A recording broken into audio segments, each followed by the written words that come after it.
My name is Latoya Felder, and I am the founder of the Sherial Randall Breast Health Ambassadors.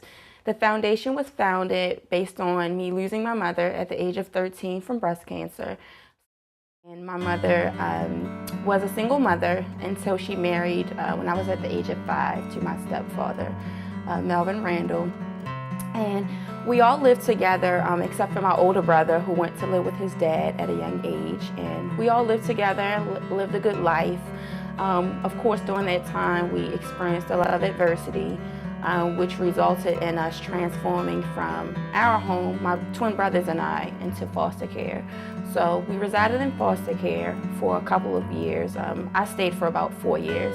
And then I came back home to live with my mom. So basically my relationship with my mother started from the age of 9 up until her passing. Came home from school one day and she was like, Toy, I need to talk to you. So I said, okay. And I walked into the room, and I remember that morning she had a doctor's appointment. And my mom came and told me that she had breast cancer. And so I didn't know what it meant, and I didn't really know the outcome. All I knew was that I immediately thought that she was going to die.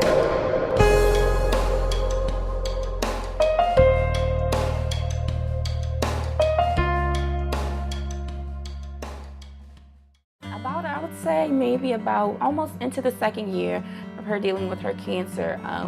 She informed us that she was getting better and that it went into remission. And so we thought that, we were excited because we were like, yay, she's finally overcoming.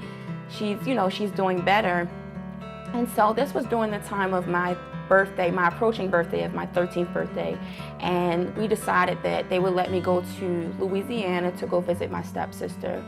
So I was supposed to stay with her for about 2 weeks, and the stay ended up being extended till about 6 weeks. So I stayed in Louisiana with my sister. Again, the stay was supposed to be 2 weeks. It ended up being 6 weeks. So I do remember during that time, my mom would call and check on me. And going towards I would say about the 5th week, I noticed that my mom wasn't calling as much. So I would call home, and this one particular time I called home, and I asked to speak with her, and my mom's best friend was there. And she put her on the phone, and I said, hey, Mommy, how are you? How are you feeling? And her voice was really faint. It sounded like she couldn't really talk. And so then my mom's best friend got back on the phone, and she started to say, oh, well, she's doing okay, she's doing okay. And so immediately, again, like I said, I didn't really know what was going on, but I began to feel sad, and I'm like, well, why don't my mom want to talk to me? What's going on? So then I knew that something was going on, and nobody was really telling me as to what was going on. So this one particular night, I remember waking up. It was about maybe 3:30, 4 in the morning. I had a dream that my mom had passed away. And the very next morning, I get a wake-up call.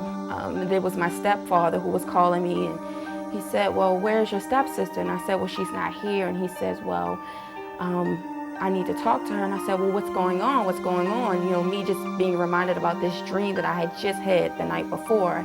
And then he put my mom on the phone, and they informed that they were in the hospital with my mother. And my mom's best friend just broke down crying on the phone, and she just was like, your mom is dying, she's dying. And so I just panicked. I went into this panic mode, and I just started crying.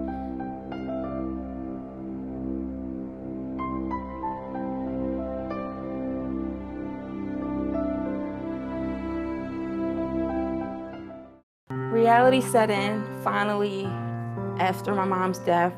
That was my 8th grade year when I was supposed to graduate from middle school. And just seeing all of the parents and the grandparents be there with the students to help them. And even though my godmother came, and I had a mentor that I had met at that time, she also came to be a big support to me and my brothers. I still felt this emptiness and not actually having my mom there. And I had already lost my dad at a young age. I didn't really know him that well, but just not having both of my parents there was just very difficult. And so this pattern continued as I entered into high school, and I attended my proms, my high school graduations, and I still felt this sense of emptiness. There were people who were there to support me, but it just wasn't the same in not actually having my mom there. I had a difficult time connecting with people. I was often isolating myself. always crying. There were times when I just became very angry because I just didn't understand why God would put me through so much at such a young age. And so as time progressed, then that's when reality finally set in, and I realized that God had given me a purpose to help someone else. And so from that point on, I decided that in 2008, when I connected with the Susan G. Komen Foundation as a team captain for the race, that I wanted to have my mom live on, even though she's not physically here, but her spirit and her legacy can continue to be here. Connecting with the Susan G. Komen Foundation in 2008 was the initiation and the spark of me developing this foundation that I have now. It reminded me of my mom being a nurse at the Greater Baltimore Medical Center in Towson, GBMC, and she really enjoyed helping people, and I remember that about her. She always enjoyed helping people.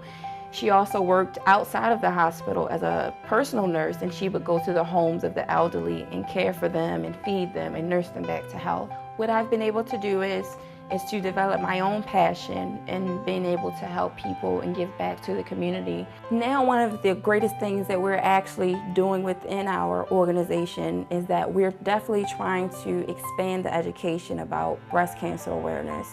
We do understand that a lot of people may have a difficult time understanding what's going on with them because they may not know about it. So with that being said, our goal is to provide free mammograms to women who may not have access to free health care, and also provide educational tools about research and different ways in which they can learn about their breast health within the community. Our ultimate goal for our foundation is to create this wellness center within our local community where we can help women who may not have access to health care or be able to have the resources to stay on top of their breast health. We want to be able to create that atmosphere and that environment where they can come and get the necessary tools and resources to help them overcome any worries or any fears that they may have about their health, and in this particular case, breast health. In order to successfully implement our goals within the community, we need your help to provide your talents, your funds, your resources. These are all going to be beneficial ways to not only support our foundation, but to support another young woman within the community so that we can help to save her life by nurturing her mind, body, and spirit, providing her with the resources she needs to overcome her battle with breast cancer.